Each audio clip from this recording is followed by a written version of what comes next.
7th grade, I did a unit on mental health.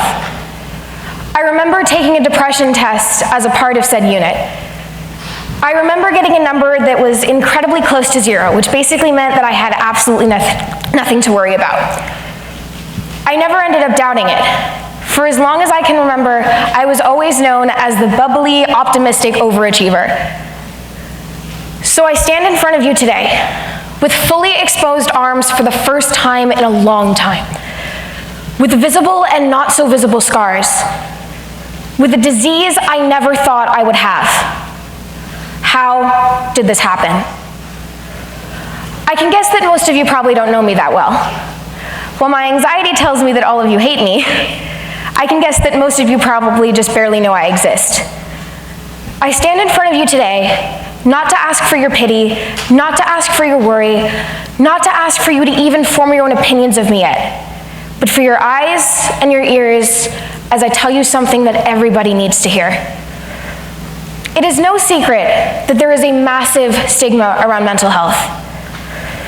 It is especially known that there is a taboo in society to talk about one's mental health, especially in such an affluent area as Pleasanton.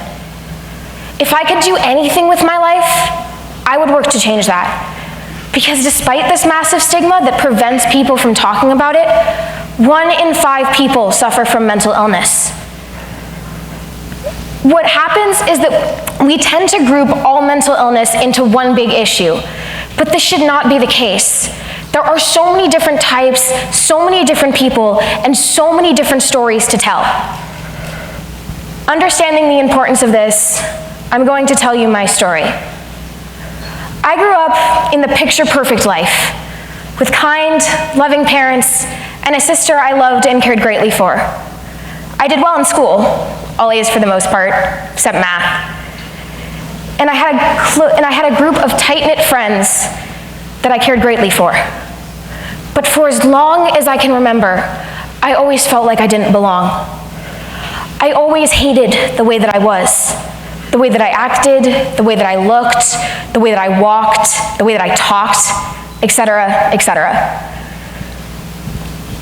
Sometimes I would look at myself in the mirror and cry because of how much I hated what I saw. I would have panic attacks once or twice a week because something told me that I was only a waste of space and that somebody else deserved everything that I had.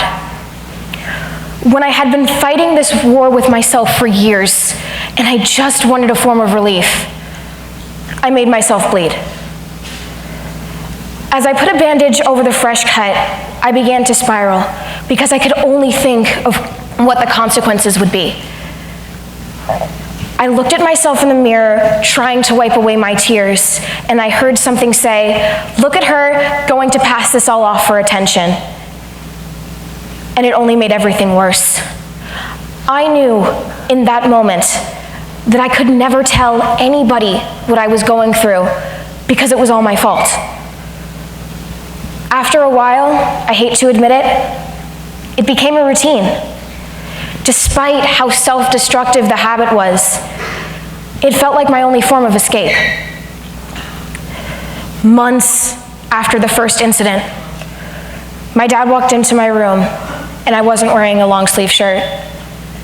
He saw the straight scars on my wrists and he hugged me as tight as he possibly could. But the only thing that I could say over and over and over again was, "I'm sorry," because it was all my fault. The next day, my mom called a therapist and a psychiatrist to help me. I ended up being diagnosed with major depressive disorder, generalized anxiety disorder, and later on, bipolar I disorder. Throughout this whole process, I was always told, "This isn't your fault," which I finally started to believe.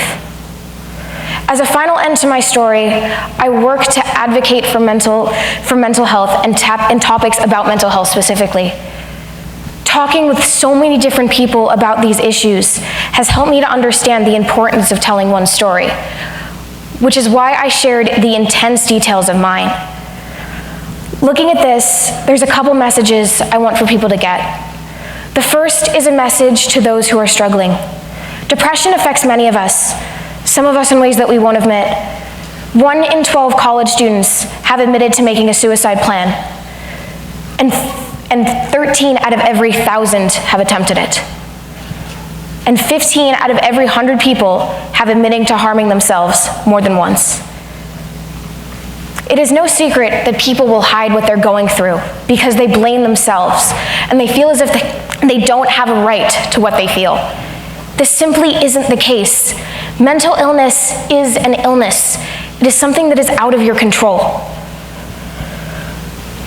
You are not a burden. There are people in places that want to help.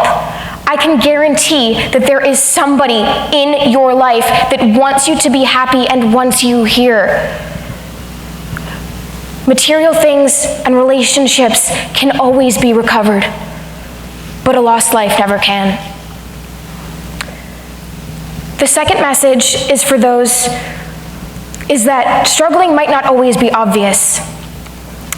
Many people, like myself, would think that mental illness is something that is so far away that it could never affect them. Many people that I have talked to stated that they always knew that they had issues, but they associated it with either normal school stress or regular teen behavior. There are some things, yes, that can be caused by this, but stress that lasts, a feeling of isolation, difficulty with motivation, or difficulty with doing everyday school activities is not something that you need to go through alone. As I had stated before, so many people want to help you. If you feel that something is wrong, talk to someone, anyone who will listen. Because getting someone else's opinion might finally get the help that you need in order for you to live the life that you deserve to live. And even if it doesn't, just talking to someone can do wonders for your mental state. Instead of bottling this up and letting it go, you can do wonders to help get through your everyday lives and get rid of everyday stress. Society tells us that we can't talk about this sort of thing. But don't let society tell you what to do. Stick it to the man and talk about mental health. I can guarantee you won't regret it. My third and final message is to those who may not be struggling. Every time I tell my story, I always hear the same thing. I never thought you could have been going through something like this. You always seem so happy. But here's the thing. None of my friends or my family knew exactly how much I was struggling. I'm not asking you to constantly be on your friends about their mental health, but just show them that you care. It is well known in society that when someone responds fine to how are you, that isn't always what that person means. I'm not one to talk. I've almost lost friends forever because of the wrong answer to that very question. Please show your friends and your family how much you care about them. It might just help them get out of the worst situations of their lives. Because in the end, it wasn't the medication, it wasn't the therapy, it was the love and affection from my friends and family that got me out. Thank you.